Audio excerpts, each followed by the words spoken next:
Alors ça, c'est la question à 1 million d'euros.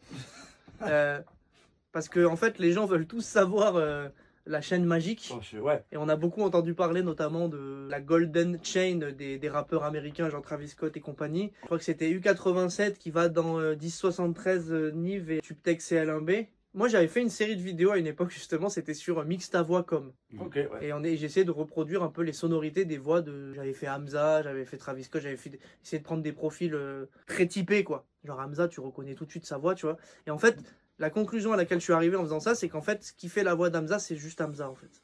Il n'y a Oui, pas une chaîne ok. vocale qui va faire que ça va sonner comme. Alors, c'est vrai et c'est faux ce que je te dis, parce que forcément, oui, il y a quand même du travail derrière. Je me suis rendu compte qu'en fait, d'une vidéo à l'autre, je me retrouvais à tout le temps finalement faire des réglages très similaires. Qui, au final, ce qui faisait la différence, c'était la voix de l'interprète. Ouais. Tu vois.